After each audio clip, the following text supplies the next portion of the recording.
Brigham Young University's location puts the campus within easy reach of some of the world's most productive fossil beds.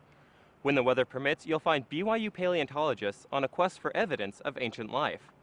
BYU Weekly's Aaron Roche met up with a team at work in Dinosaur National Monument on the Utah-Colorado border. Starting off at 9 a.m., this team of BYU paleontologists haul their materials and tools up steep and treacherous terrain. Working in the sun and wind for up to 10 hours a day, they're finding fragments of a long-ago world. Here, some of the largest land creatures of all time once roamed and died.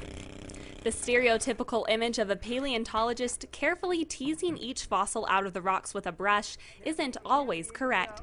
Sometimes they call upon more powerful tools. We said, here's the layer that we want to go to. And they drilled the holes and put the charges, the two different charges down there with a blasting cap, blew off a layer, came back, we checked it out, perfect, they did it again. They repeated that process a few times to get this down. And then we come in with our air compressor and our jackhammers, and we work the rest of it down to the bone layer. Dynamite loosens the rock layers so workers can dig deeper through the rubble with jackhammers, chisel tools, and ice picks.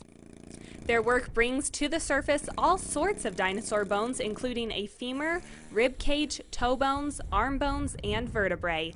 Often these bones cannot be linked to a species until completely extracted and taken in for study. It's not uncommon to find a skull inches from a different dinosaur's toe bones. Some are really easy to tell, like they took out a couple skulls a few years back, and you can kind of tell when you're looking at a skull, but usually it's quite tough. After 116 million years, these dinosaur bones are finally exposed again to sunlight as BYU students and their professor worked hard on the tops of hills in the middle of the desert. Over time, the bones have turned a dark brown color from their stay inside the rock. Earth movement has scattered these bones across the desert so that even the most experienced paleontologists can't estimate where certain bones could be found. A long and tedious task on behalf of BYU students requires that they carefully plaster the bone before extraction.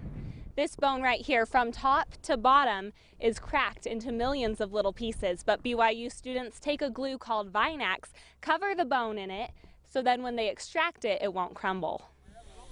After the bone is covered in Vinax, wet paper towels cover the bone. Then plaster and burlap seal the bones for travel. These bones look to be from a brachiosaur, but the researchers can tell this dinosaur lived after the Brachiosaurus went extinct. BYU geologists plan to find a new name for their specimen. Carrying these heavy dinosaur bones is another task for the BYU team.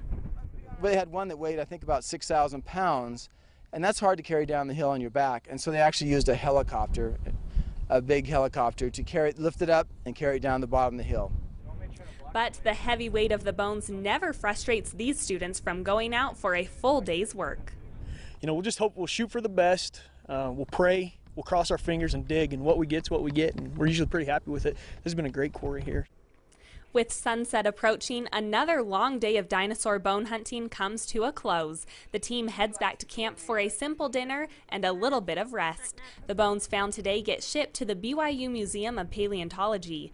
There, other workers will use small air-powered tools to get those last bits of rock removed. Some will end up on display at the museum. But before that day comes, another day of digging up the ancient past awaits this team of paleontologists. Aaron Roche, BYU Weekly.